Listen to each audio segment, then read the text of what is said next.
उपमुख्यमंत्री अजित पवार यांच्या निधनापूर्वी जो शेवटचा फोन कॉल होता, त्या फोन कॉलमध्ये अर्थात काही मिनिटांपूर्वीचा जो फोन कॉल आता समोर आलेला आहे, त्या फोन कॉलमध्ये ज्यांच्या नावाचा उल्लेख अजित पवारांनी केला होता ते पुणे जिल्हा सहकारी बँकेचे चेअरमन दिगंबर दुर्गाडे आत्ता आपल्यासोबत आहेत. सातत्याने अजित पवारांच्या सोबत दिगंबर दुर्गाडे असायचे आणि अजित पवारांचे निकटवर्तीय म्हणून देखील त्यांना मानलं जातं आहे. जो शेवटचा कॉल आज समोर आलेला आहे की काही मिनिटांपूर्वीच ज्यावेळी हा अपघात घडला त्यापूर्वीचा हा कॉल आहे, त्यामध्ये तुमच्या नावाचा त्यांनी उल्लेख केलेला आहे की दिगंबर दुर्गाडे यांना पुणे जिल्हा बँक, जी शहरातली एकूण जिल्ह्याची मोठी बँक आहे, त्याचं मी चेअरमन केलेलं आहे, असा उल्लेख त्याच्यामध्ये ऐकायला मिळतोय. दादांनी जो उल्लेख केला तो उल्लेख खरा आहे.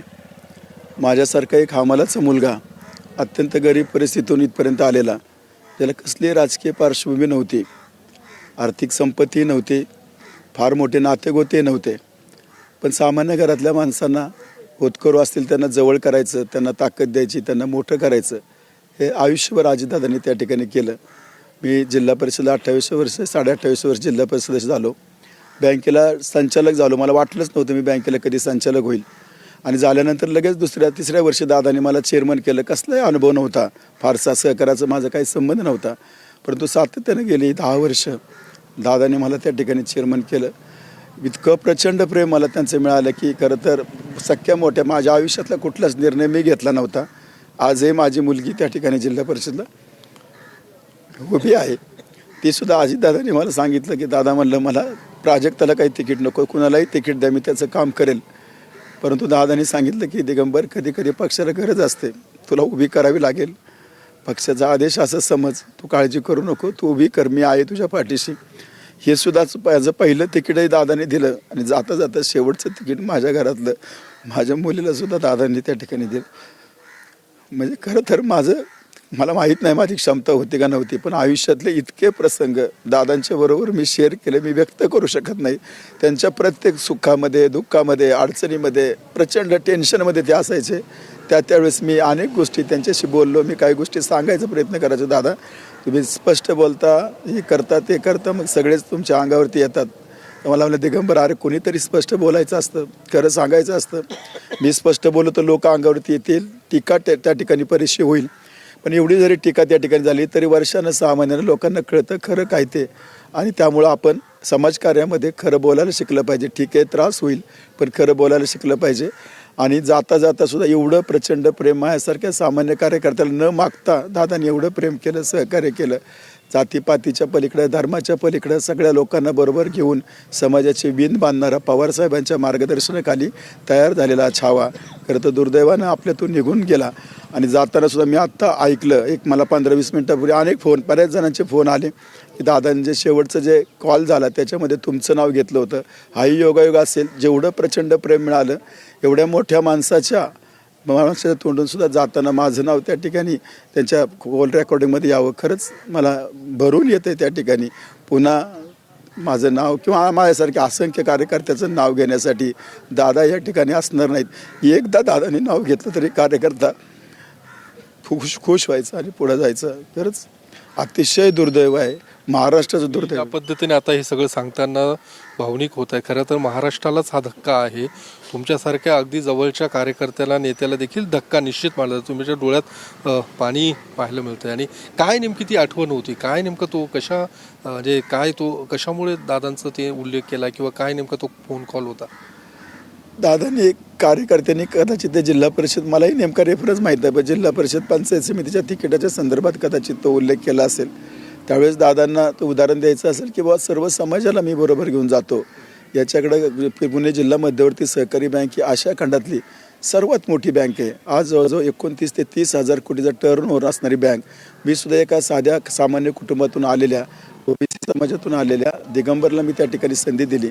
याच्यातून दादांना हेच सांगायचं होतं की राज्यकर्त्यांना सगळ्या समाजाला बरोबर घेऊन त्या ठिकाणी गेलं पाहिजे, सगळ्या जातीपातीला बरोबर घेऊन गेलं पाहिजे, सगळ्या धर्मांना बरोबर घेऊन झालं पाहिजे आणि समाजाचं सोशल फॅब्रिक हे नीट असलं पाहिजे. हा एक संदेश होता की आपण सगळे एक आहोत, आपण सगळे बरोबर आहोत, जातपात काही नसते, धर्मभेद काही नसतो, आपण सगळ्यांना त्यांच्या क्षमतेप्रमाणे योग्य वेळी संधी दिली जाते. हा मेसेज त्या कार्यकर्त्याला समजावण्यासाठी दादांनी दिला होता आणि जाता जाता त्या फोनमध्ये, त्यामुळे माझा रेफरन्स त्या ठिकाणी दिला की आम्ही सगळ्यांना बरोबर घेऊन जाणारा पक्ष आहे. जो काही कॉल होता तो श्रीजित पवारांनी केला होता आणि दादांचं म्हणणं होतं की माळी समाजातल्या दिगंबर दुर्गाडे यांना पुण्यातली मोठी बँक त्याचं मी चेअरमन केलेलं आहे, असं एकूण जातीपातीच्या पलीकडे जाऊन विचार करणारे दादा होते. त्यातनं एकूण दिसून आले. तुम्हाला माहिती असेल की महाराष्ट्रातलं एक स्पष्ट वक्ता अशा प्रकारचे व्यक्तिमत्व म्हणून राजसाहेब ठाकरेंच्याकडे आपण पाहतो. त्यांनी त्या ठिकाणी पाठीमागच्या निवडणुकांमध्ये त्यांनी उल्लेख केला होता की अजितदादा या व्यक्तीबद्दल कदाचित माझे काही मतभेद असतील त्यांच्या विचारामध्ये, पण हा माणूस जातपात न मानणार आहे, जातीपातीचा विचार न करता महाराष्ट्राला पुढे घेऊन जाणारा हा नेता आहे, हा राजसाहेब ठाकरेंनी उल्लेख केला. दादांनी सुद्धा आयुष्यामध्ये कधी जातीपातीच्या पलीकडे जाऊनच राजकारण त्या ठिकाणी केलं. त्यांना असं वाटायचं की समाजातल्या छोट्या छोट्या घटकांना सुद्धा संधी दिली पाहिजे, त्यांनाही मुख्य प्रवाहात आणलं पाहिजे, मोठ्या घटकाला संधी मिळालीच पाहिजे, पण त्याबरोबर हे सगळे घटक आपल्याबरोबर राहिले पाहिजेत. यासाठी जाणीवपूर्वक सगळे सामाजिक विण घट्ट करायचं आणि सगळ्यांना बरोबर ठेवायचा प्रयत्न जसे पवारसाहेब करत होते तशाच पद्धतीनं अजितदादासुद्धा त्या ठिकाणी मनापासून करत होते. त्यांच्याकडे तो जात पात धर्म भेद गरीब श्रीमंत स्त्री पुरुष काहीच नव्हतं. त्यांना फक्त विकास ही जात आणि सगळ्या माणसांना समान संधी देणं, सगळ्यांना न्याय देणं, सगळ्यांना अपलिफ्ट करण्याचं काम दादांनी आयुष्यभर त्या ठिकाणी केलं. दुर्दैवानं महाराष्ट्राचं की आज ती व्यक्ती आपल्यात नाही. पण ज्या पद्धतीने दादांनी जो संदर्भ दिलेला होता तुमच्या नावाचा फोन कॉलमध्ये, काय विषय काय होता नेमका? जिल्हा परिषदेच्या जागा वाटपासंदर्भातलाच तो विषय होता. ज्यावेळी जसं तुमची कन्या आता जिल्हा परिषदेची उमेदवारी करतायत, विषय संदर्भ काय होता नेमका? ॲक्च्युली मलाही सांगता येणार नाही की तो रेफरन्स काय होता. मला आत्ता खरं तर काही वेळापूर्वी काहींचे फोन आले की दादांची अशी अशी क्लिप आली आणि शेवटचं त्यांचं जो फोन रेकॉर्डिंग आहे ते व्हायरल झालं आहे, त्याच्यामध्ये तुमचं नाव आहे.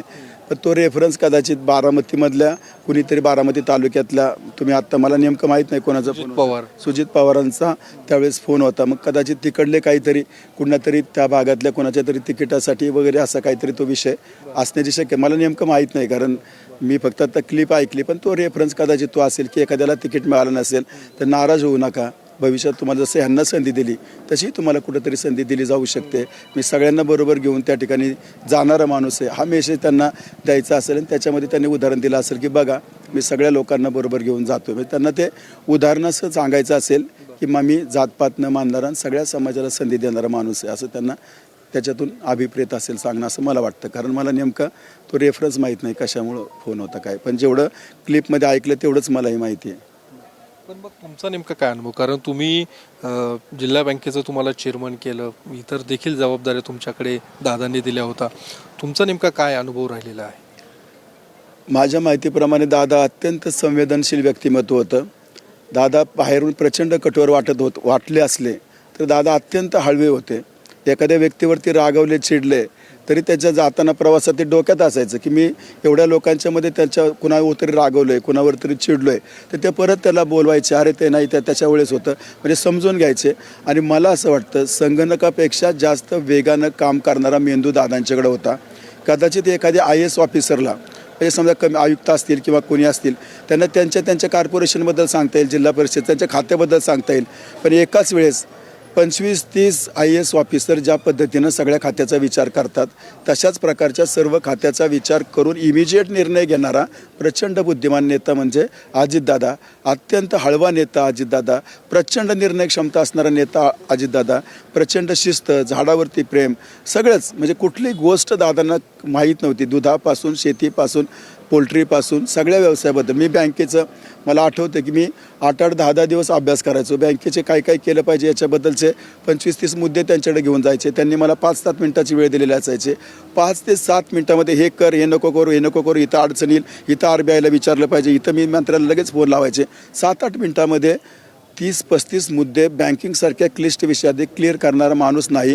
आणि जेवढ्या वेळेस मला फोन यायचा, CEO यायचा, कधी व्हाईस चेअरमनला, दादा एवढंच सांगायचं दिगंबर चुकीचं काही करायचं नाही, जे करायचं नाही. माझ्या आयुष्यात एकही गोष्ट दादांनी चुकीचं करायला सांगितलेलं नाही. आणि आयुष्यात एक ठाम सांगितलं, तुझा निर्णय बरोबर असेल ना, अजित पवार तुझ्या पाठीशी आहे, पण चुकला तर मात्र मी तुला त्या ठिकाणी फैलावरती घेईन. म्हणजे इतकं चांगलं आणि ते वेगळं व्यक्तिमत्व होतं, फार मोठं. म्हणजे अजितदादा हे वेगळं रसायन होतं. मला वाटतं हे रात्रंदिवस काम करणार. कदाचित जर कोणी डॉक्टरांनी दादांना सांगितलं असतं, या दादा तुम्ही महिन्यातून जर त्या ठिकाणी 10-12 तास झोप घेतली तरी चालेल, तर हा बाबा 10-12 तासच झोप घेतली असतील, रात्रंदिवस काम करत राहिला असता. ते झोपावं लागतं म्हणून तरी ते 4-5 तास कशी झोप घेत असतील मला माहीत नाही. प्रचंड काम, प्रचंड तल्लख बुद्धिमत्ता आणि अतिशय जबरदस्त स्मरणशक्ती. म्हणजे माझ्या मुलीला त्या दिवशी गाठ पडल्यानंतर जेजुरीमध्ये तिची भेट झाली नाही. ते म्हणले, अरे प्राजक्ता कुठे आहेत? ते म्हणले ते बाकीचे उमेदवार थांबले पण ती जेजुरीला गेली. म्हणजे मी बारामतीला चालू आहे, तिला जेजुरीला थांबव. आणि मग मी प्राजक्ताला फोन केला, जे आता उमेदवार म्हणून उभी आहे. म्हणलं प्राजक्ता दादा म्हणताय तुला तिथं भेटून पुढे जाणार आहे, तू कुठे आहेस? म्हणले मी रस्त्याला आहेत. मग तिथंच थांब. तिथं थांबले आणि त्यावेळेस ती म्हटलं, कुणीतरी सांगितलं की प्राजक्ता चांगलं बोलते दादा. म्हणजे वडिलावर गेली काय? आणि मग मी 97 साली भाषणामध्ये पिंपऱ्याच्या भाषणात जो उदाहरण दिलं होतं ते दादांनी, ते आकाशातून पडलेला पावसाचा थेंब समुद्राच्या शिंपल्यात पडला तर मोती होतं वगैरे, ते उदाहरण दिलं का? म्हणजे कधी 97-98 साली मी जिल्हा परिषद सदस्य असताना उदाहरण दिलेलं ते दादांनी आठवलं. तिला इतकी प्रचंड बुद्धिमत्ता, असा माणूस होणे नाही. या सगळ्या घटनेनंतर शेवटचं बोलणं नेमकं तुमचं कधी झालं होतं दादांसोबत? हां, दादांच्या समोर बोलणं म्हणजे आमच्याकडं इकडं जिल्हा परिषद निवडणुकीसाठी प्रचाराच्या बद्दलचं दादा त्या ठिकाणी यायचे होते सभा घेण्यासाठी. त्यावेळेस त्यांनी कुठं सभा घ्यायच्या याच्या संदर्भातलं बोलणं झालं होतं. आणि अगदी त्यातले बऱ्यापैकी बोलणं झालं. म्हणजे मला वाटतं एक 5-6 दिवस झाले असतील. आंतरराष्ट्रीय सायकल रॅली जी जात होती त्याचं फ्लॅग होस्ट करण्यासाठी दादा सासवडला आले होते. आणि सासवडनंतर जेजुरीपर्यंत आम्ही एकाच गाडीत प्रवासात, मी जालिंदरभाऊ कामते आमच्याबरोबर होते आणि दादा होते. तिथपर्यंत प्रवासात बोलत बोलत जेजुरीपर्यंत आलो. त्यांनी बऱ्याचशा सूचना त्या ठिकाणी गेल्या. कुणीतरी सांगितलं असं होईल तसं होईल. दादा म्हणले राजकारणामध्ये हवेत कधी राहायचं नाही वगैरे बऱ्याच गोष्टी. त्यांनी जे काही इनपुट्स द्यायचे होते त्यांनी त्या गाडीमध्ये दिले. बऱ्याचशा माहिती घेतली, तालुक्यात कुठं काय चाललं ते, आणि बँकेची थोडीशी माहिती घेतली. गाडीत असताना 1-2 फोन करायचे होते. मला वाटतं अजितदादा निगडे आपले माजी सभापती आहेत, असं तिथे काय त्यांची चौकशी त्यांनी त्यावेळेस केली, त्यांचं कसं चाललंय काय चाललंय. म्हणजे असे काही फोन त्यांनी त्या गाडीतून सुद्धा काही लोकांच्याशी बोलले दादा त्यावेळेस. आता ज्या पद्धतीने दादांच्या निधनानंतर ज्या चर्चा होत आहेत, एकूण सुनेत्रा पवार यांनी आता ती जबाबदारी घेतलेली आहे, त्यावरून देखील काही चर्चा होत आहेत. दोन्ही राष्ट्रवादी एकत्र येण्यासंदर्भात देखील चर्चा होत आहेत. दादा, तुम्ही पुण्यात ज्यावेळी दादा यायचे त्यावेळी तुम्ही सोबत असायचे, किंवा ग्रामीणमध्ये ज्यावेळी दादा यायचे त्यावेळी तुम्ही दादांच्या सोबत असायचे. यावर काय नेमकी चर्चा झाली होती, विलिनीकरण किंवा या सगळ्या गोष्टी दोन्ही राष्ट्रवादी एकत्रित येण्याच्या संदर्भात? आता ॲक्च्युली ते वरिष्ठ पातळीवरती काही चर्चा झाली असेल याच्याबद्दल मला त्या ठिकाणी माहीत नाही. पण तमाम महाराष्ट्रामधल्या अनेक लोकांचं मत होतं. दादाही शेवट त्या ठिकाणी म्हणायचे की आता साहेब त्या ठिकाणी, साहेबांचं वय झालं, साहेब आजारी असतात. ह्या सगळ्या वयामध्ये सगळ्यांनी त्या ठिकाणी एक गुण्यागोविंदानं कुणालाही वेदना होणार नाहीत अशा पद्धतीनं आपण त्या ठिकाणी वागलं पाहिजे. संघर्ष कुणाशीच नाही केला पाहिजे, अशा प्रकारची भावना त्या ठिकाणी होती. तुम्हाला आठवत असेल, परवा मला पृथ्वीराज जाचक साहेबांचा फोन आला. आयुष्यभर जाचक साहेब भवानीनगर कारखान्याचे चेअरमन, ते दादांचं कधी त्यावेळेस वेगवेगळे असायचे. आत्ता पॅनल एक टाकलं, जाचक साहेब रडत होते. ते म्हणले 10च महिने दादाशी संपर्क आला, माझ्या डोळ्यातून अश्रू वाहत आहेत सर त्या ठिकाणी. आणि ते रडत होते की दादा गेले, अतिशय वाईट त्या ठिकाणी वाटलं. आणि अशा अनेक कार्यकर्ते तुम्ही पाहिलं की माळेगाव नगरपालिकेमध्ये सुद्धा रंजन काकांच्या बरोबर त्या ठिकाणी आघाडी केली. अनेक लोकांशी संघर्ष होते, दादा मिटवत माहीत नाही का, पण बऱ्याच लोकांच्या बरोबर असणारे संघर्ष दादा शेवट सगळे मिटवत चालले होते. अतिशय शांतपणानं, आणखी संयमानं दादा त्या ठिकाणी वागत होते. मला असं वाटतं की वय 66 होतं. आता पॉलिटिकल मॅच्युरिटी दादांना त्या ठिकाणी एवढी आली होती. महाराष्ट्राचा आवाका दादांना आला होता, महाराष्ट्र समजला होता. आणि अत्यंत शांतपणानं, संयमानं, वेगानं आणि प्लॅनिंगनं महाराष्ट्राची पावलं पडत होती. सगळ्यांशीच खरं तर मुख्यमंत्री, दोन्ही उपमुख्यमंत्री सहमत होतं. साहेबांच्यावर प्रचंड प्रेम होतं दादांचं, हे मात्र मला जाणं प्रचंड प्रेम होतं. आणि कुटुंबावरती, सगळ्याच कुटुंबियांच्यावरती प्रचंड प्रेम होतं.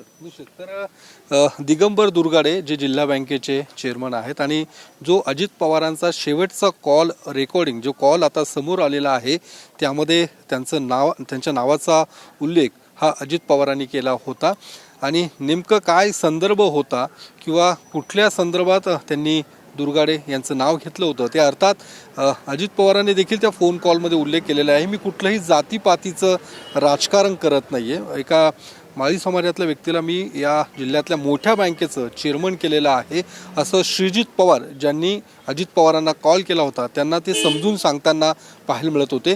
तर आपण देखील या संदर्भातली दुर्गाडे यांच्याकडून जी काही माहिती घेतलेली आहे, कशासाठी तो कॉल होता आणि त्यांनी देखील या सर्व आठवणींना उजाळा दिलेला आहे. कॅमेरामन विशाल रायपुरेसह मी योगेश बोरसे, TV9 मराठी, पुणे.